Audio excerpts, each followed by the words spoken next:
给。切，竟然是问建成的人！竟然是倒数第一的问建成来的，笑死我了！我说呢，越弱小的越不知廉耻，难怪你敢过来排上等人的队伍。这个队伍不是你能排的，哪儿来的回哪儿去，否则我让你滚回问建成！你当真要威胁我？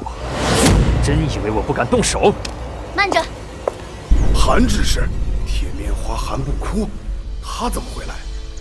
据说韩不哭铁面无私，雷厉风行，人赐铁面花称号，极少数人敢惹。咦，这样的女汉子惹不起啊！秦南是我看上的弟子，我看谁敢动他。韩执事竟然有意罩着一个问建成的低等人，靠！这垃圾竟然和韩执事关系这么好！告诉你们，哪怕你们是上等城里的贵公子，在我大岩宗面前，也全都不作数。是，我们谨记韩执事的教诲。你把秦南的令牌捡起来，否则的话，信不信我打断你的狗腿？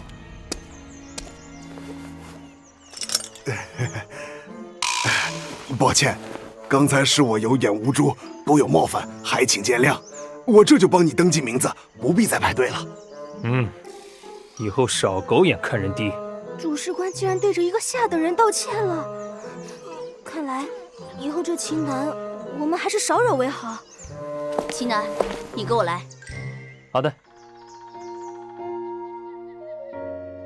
你出来大岩宗不太熟悉，这里每一个人都信奉强者为尊、弱小挨打的道理，这与外面世界有很大的不同，希望你能尽快的适应。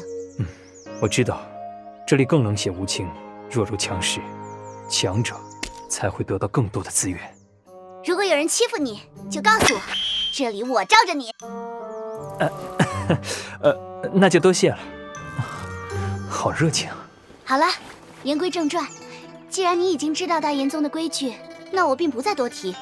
明天就是入封测试的日子，我希望你能来我赭石峰。大岩宗里面有几座山峰啊？大岩宗分外门与内门，外门有3峰，分别是赭石峰、群青峰和普兰峰。这3座峰竞争异常的激烈，每年都有大比，最后一名会克扣下一年的资源。原来如此，我明白了，我会考虑你的建议。难怪洛爷会给林清风服用鬼气丹，原来是想拉拢弟子，加入他群青峰的。那我就先不打扰了，你先回去好好休整。告辞。下等50号，下等50号。果然，如果显得弱小，就会受到这般不公的待遇。喂，秦南，好久不见了呀！洛爷，找我干什么？对于明天的入封志愿，我给你2个选择：第一，加入我群青峰，修炼资源一应齐全；第二，不加入我群青峰，你会被我群青峰无限的针对，直到你滚出或者死在大岩宗为止。选吧。我和你有什么过节？为什么要如此针对我？没有，你天赋虽然不错，但不能成为我的走狗，我就会非常的不开心。那不好意思，我秦南绝不会选择群青峰。好，我就欣赏你这样有骨气的人，但是你敢违背我，绝对活不过3天。好啊，我拭目以待。哼，好好提升境界吧，毕竟杀一个才炼体7重的蝼蚁，我会很没有成就感。我们走。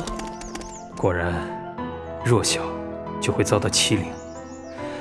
我的实力要尽快的提升。丹祖手稿记载，有一味千锤百炼丹，专门用于突破到入道境界。只不过，其中的1阶水属性灵晶却难以得到。十方灵气凝聚，可成1滴灵液。十方灵液凝结可成一枚灵晶，所以灵晶是极其稀有的。老祖，晚辈正想向你请教。天地分为金、木、土、水、火5种能量属性，灵晶也同样分这5种属性。金属性灵晶存于金属附近，木属性灵晶凝结于森林草地，土属性灵晶凝结于高山土地，水属性灵晶凝结于江河湖海冰原，火属性灵晶凝结于火山熔岩。还有一种无属性的灵晶，存在于天地万物之中，蕴含灵气，产量比一般灵晶大，所以武者们经常拿来做金钱使用，并且统称为灵石。原来如此。那这么说的话，我岂不是要去有水源的地方寻找这一阶的水灵晶？可以，但是没有必要。有专门寻找灵晶的寻灵士，而他们寻得的灵晶会在各大市面交易。如果有足够的钱，肯定可以在这大岩宗门的坊市中买到。原来如此，我身上有之前卖丹药赚的80多万两白银，岂不是想买多少买多少？抢劫呢这是！根据汇率，1万两白银等于1两黄金。如果阁下身上零钱不够的话，用100两黄金结算也是可以的。原本我以为我是问剑城的土豪，可是这10多万两白银，在大岩宗连一枚1000水灵晶都买不起。客人，看起来你好像有些难处呢，不如给你一条发财的路子。不妨一说，先看看他想提什么办法。要是想坑我，我就直接离开。看你是新来的弟子，我这边正好有一份清洗药材的活计，1天20两黄金，如何？那我干满今天，可以给我20两黄金吗？加上我身上的85万两白银，那就刚好凑出一枚1阶水灵晶的钱。虽然今天已经过了不少的时间，但是我看你长得帅气的份上，就算做给你20两黄金啦。那就多谢老板了。